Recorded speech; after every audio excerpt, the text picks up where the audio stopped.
मैं हूं विकास और आप देख रहे हैं ई टाइम्स इंडिया। आज की बड़ी खबर, बागेश्वर धाम पीठाधीश्वर पंच धीरेन्द्र कृष्ण शास्त्री की 10 दिवसीय सनातन हिंदू एकता पदयात्रा वृंदावन में संपन्न हो गई है। इस महापदयात्रा में आज वो क्षण भी आया जब जगत गुरु रामानंदाचार्य रामभद्राचार्य जी का संबोधन और श्रद्धालुओं की भावनाएं सबका ध्यान खींच ले गई। 7 नवंबर को दिल्ली से शुरू हुई ये विशाल पदयात्रा 3 राज्यों से होती हुई 16 नवंबर को ब्रिज धाम वृंदावन पहुंची। हजारों सनातनी, युवा, महिलाएं और कई सैनिक भी इस यात्रा में शामिल हुए। वृंदावन की सीमा पर प्रवेश करते ही पंच धीरेन्द्र शास्त्री साष्टांग दंडवत कर ब्रिज की पवित्र रज माथे पर लगाते हुए भावुक हो गए। उन्होंने कहा, ये वही रज है जहां श्री कृष्ण ने गायें चराईं। इसकी कृपा से मन में परिवर्तन आता है। धर्म सभा में उन्होंने 5 प्रमुख संकल्प दिलाए। जुड़ो और जोड़ो अभियान, भगवा ध्वज, सुंदरकांड मंडल, घर वापसी और तीर्थों के पास मांस मदिरा हटाने का संकल्प। और अब बात उस संबोधन की जिसने यात्रियों में नई ऊर्जा भर दी। बागेश्वर धाम के गुरु जगत गुरु रामानंदाचार्य रामभद्राचार्य महाराज ने सभा को संबोधित करते हुए कहा, हम अब वह दिन देखने के लिए प्रतीक्षा कर रहे हैं जब हम सभी मिलकर धीरेन्द्र शास्त्री, आचार्य रामचंद्र दास, सभी मिलकर चलो दिल्ली से कश्मीर चलते हैं। अब यदि आपको अनुकूल हो तो ठीक से ताली बजाइए। निश्चित कौन कर रहा है? मैं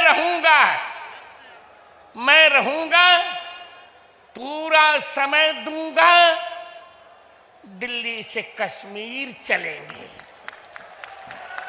अभी मैं बहुत प्रसन्नता का अनुभव कर रहा हूं। 370 धारा हमारी हटी। आप सुनिए जरा, 370 धारा हमारी हटी, 35 एक हटी।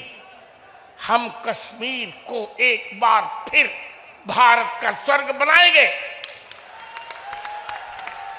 आतंकवादियों को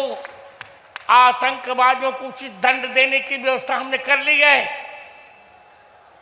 उचित ऑपरेशन सिंदूर में उचित प्रसाद मिला और अभी जो लाल किले पर हुआ है उसका भी हम उचित प्रसाद देने जा रहे हैं। आप प्रतीक्षा कीजिए, हमारा साथ दीजिए। रामभद्राचार्य जी ने पूरे भारत के संतों और समाज को एकजुट होकर सनातन की रक्षा के लिए आगे आने का आह्वान किया। पदयात्रा में शामिल लोगों ने भी अपनी भावनाएं ई टाइम्स इंडिया से साझा की। नमस्कार, ई टाइम्स इंडिया 24 से मैं विकास और अभी हम हैं वृंदावन में और जानते हैं स्थानीय दुकानदार से कि क्या प्रभाव पड़ा बाबा की इस यात्रा का, सनातन एकता यात्रा का कौन सा पहलू सामने आया है। नमस्कार जी, क्या नाम है सर आपका? अमित ठाकुर नाम है। अमित जी, क्या आप देखते हैं, क्या अंतर है और क्या आपके स्तर से बदलाव हैं जो इस यात्रा के दौरान मार्केट में और बाजार में आप देख रहे हैं अपनी दुकानदारी के स्तर पर? भैया, दुकानदारी के हिसाब से देखो, जब यात्री घर से बाहर निकलता है तो कुछ ना कुछ लेता ही है, खाता पीता ही है, ठीक है। और इसके ये दुकानदारी को अलग रख करके एक पॉजिटिव एस्पेक्ट ये भी है कि सब लोगों को देख करके जो पॉजिटिव वेव क्रिएट हो रही है सनातन हिंदू एकता का, जो उन्होंने पॉइंट उठाया है वो बहुत तेजी से मजबूत होता हुआ दिख रहा है। क्योंकि इतने सारे लोगों को हमने या तो इससे पहले कुंभ में देखा था और इसके बाद में इतने बड़े सब लोग इकट्ठे हुए हैं यहाँ इतनी बड़ी मात्रा में, तो इससे एक बहुत बड़ा संदेश हिंदू समाज को जाएगा। को प्रेरणा मिली बाबा बागेश्वर धाम के द्वारा कि आप इस यात्रा में शामिल हुए और क्या संदेश आप देना चाहेंगे युवा पीढ़ी को? देखो, युवा पीढ़ी को जागना चाहिए। जब 9 दिन की बाबा ने यात्रा एमपी में निकाली थी, हम उसमें भी हमने जब सुना तो हिंदू होने के नाते हम वहाँ भी पहुँचे। तो जहाँ भी हिंदू की कोई आवाज़ उठाएगा हम वहाँ पर पहुँचेंगे। और रही बात, हिंदू को जागना चाहिए, एक हिंदुस्तान का देश बनना चाहिए, क्योंकि सब की जो कंट्री है उनमें अपने अपने नाम से बनी हुई हैं, लेकिन हमारी एक हिंदू से कंट्री क्यों नहीं बन सकती?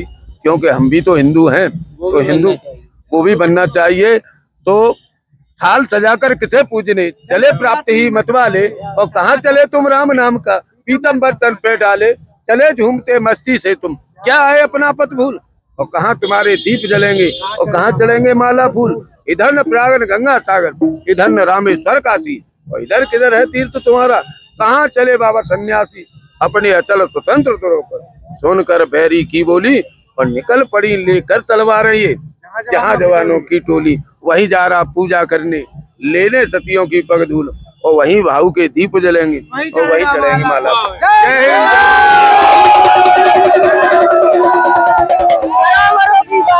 भारत में संकट भारी, बराबरों की बारी है, भारत में संकट भारी है, बराबरों की बारी है, भारत में संकट भारी है, बराबरों की बारी है, बराबरों की बारी है। दिल्ली रहते हैं हम, वैसे रहने वाले आगरा के ही हैं, लेकिन इस टाइम दिल्ली में ही रह रहे हैं।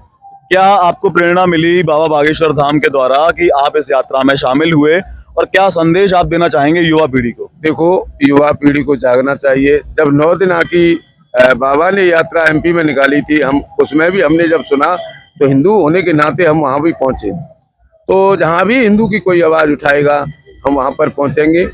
और रही बात, हिंदू को जागना चाहिए, एक हिंदुस्तान का देश बनना चाहिए, क्योंकि सब की जो कंट्री है उनमें अपने अपने नाम से बनी हुई हैं, लेकिन हमारी एक हिंदू से कंट्री क्यों नहीं बन सकती, क्योंकि हम भी तो हिंदू हैं, तो हिंदू वो भी बनना चाहिए।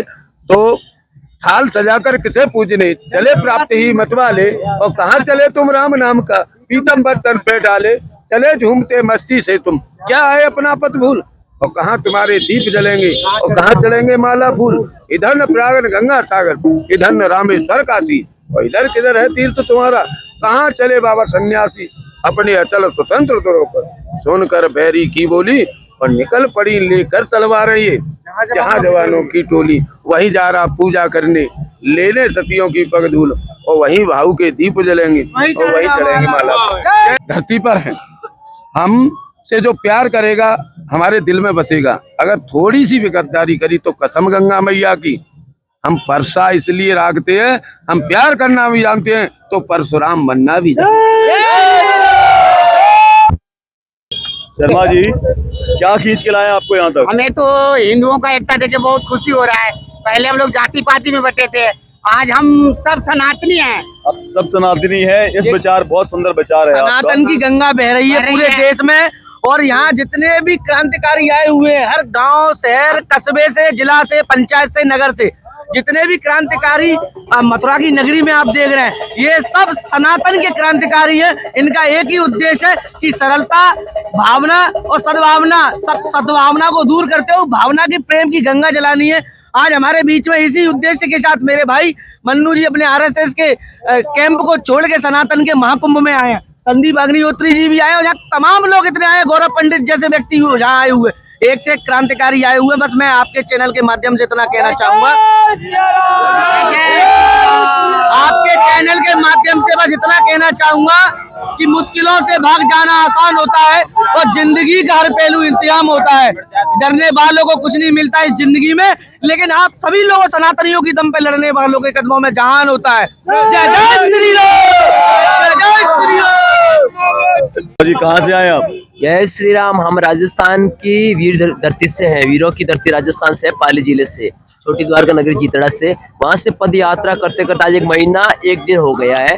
यात्रा तो 7 तारीख से स्टार्ट हुई, लेकिन मैं पहले से, मुझे सूचना थी तो घर से हम पहले रवाना हो गए। हमें तनातनी वाला देश नहीं चाहिए, हमें सनातनी वाला देश चाहिए। हम विश्व को एक संदेश देने जा रहे हैं, पूरे विश्व को, कि भारत एक ऐसा देश है जहाँ सनातनियों का देश है, वहाँ हर मजहब से कोई एलर्जी नहीं, वरना चिट्ठी से लगाकर हाथी अमन और चैन से रह सकते हैं। अहिंसा परमो धर्म की भावना को लिखने वाले हम इंसान हैं, ठीक है। हम श्री राम का नारा, ये रघुवर की धरती है, यहाँ रघुवर का जयकारा होना चाहिए। अरे शर्म आने चाहिए उन जाति या उन धर्म के लोगों को जिन्होंने डॉक्टर बन के विश्व का काम किया है। अरे भैया, ये भारत देश है, इस देश में राम का नाम भी होना चाहिए, कृष्ण का नाम भी होना चाहिए। हमें कोई किसी मजहब से एलर्जी नहीं। हम 6 डिग्री के मालिक है, 2 डिग्री हुआ 8 मिला के 8 डिग्री किनारे करके हम पैदल आ गए। हम ग्रस्त थे, 2 बच्चे हैं, धर्मपत्नी है, लेकिन सारों को उनको अपनी जवाबदारी संभाल के हम सनातन का काम करने के लिए आए हैं। तो आप राजस्थान से पैदल पदयात्रा करके आए हैं? जी बिल्कुल आया हूँ मैं पैदल।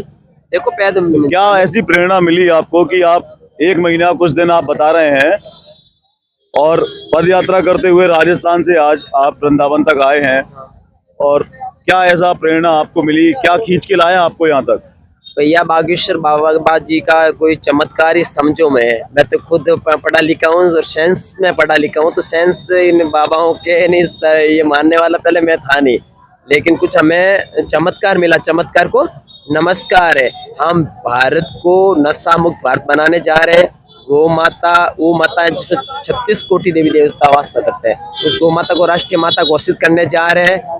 और हमें तिरंगा भी चाहिए और भगवा भी चाहिए, खेत में खड़ा किसान भी चाहिए और बॉर्डर पे खड़ा जवान भी चाहिए। हमें सब चाहिए, लेकिन हमें वो मजहब वाले नहीं चाहिए जो पत्थर मार के इस सनातन या इस भारत का विनाश करे। ऐसे लोगों की यहाँ आवश्यकता नहीं। ढंग से रहे तो वो भी हमारे भाई है। ये कोई धर्मशाला थोड़ी है कि कोई भी आके यहाँ बच जाए। धर्मशाला में मेहमान होता 2 दिन रुके, 3 दिन रुके, इससे ज्यादा थोड़ी रुके। अगर रुकना तो ढंग से रुको, नहीं तो दर्शन करके वापस जाओ, अपनी मुल्क की ओर जाओ। यार शर्म आनी चाहिए। तुम कहाँ आ गए, यहाँ का नमक खा के यहाँ आराम कर रहे हो। मुझे तो बड़ी विनम्रता है कि तुम लोग यहाँ भारत में कैसे आ गए, और भारत में आ गए लेकिन कम से कम इंसान पना तो रखो, मानवता तो रखो। तुम्हारी मानवता मर गई क्या? मानसिक संतुलन खो गए? मुझे ऐसा लग रहा है उन धर्म वालों को कोई अल्लाह बला लग चुकी है, तो उनको बागेश्वर बालाजी की 21 परिक्रमा दे देनी चाहिए ताकि उनकी अल्लाह बला ठीक हो जाएगी। अगर ऐसे भी ठीक नहीं होते तो उनका ट्रीटमेंट करवाएंगे हम एम्स वगैरह हॉस्पिटल में। अगर ऐसा नहीं होता हम किराया भाड़ा देंगे, अपने मुल्क में जा सकते हैं यार। लेकिन यहाँ रहो तो ईमान से रहो। यहाँ रहो।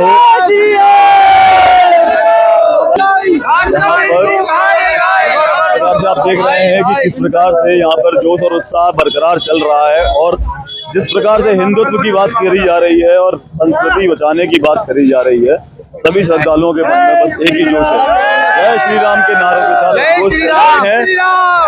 ये यात्रा समर्पण और सामाजिक एकता का अद्भुत उदाहरण है।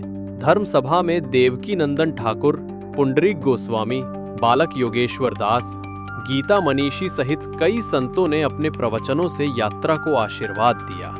ब्रिजधाम की पवित्र रज से लेकर राम भद्राचार्य जी के संदेश और जन समर्थन तक ये पदयात्रा हिंदू एकता और समर्पण का एक ऐतिहासिक अध्याय बनकर सामने आई है। फिलहाल के लिए बस इतना ही। आप देखते रहें ई टाइम्स इंडिया। मैं हूं विकास। जय श्री कृष्ण।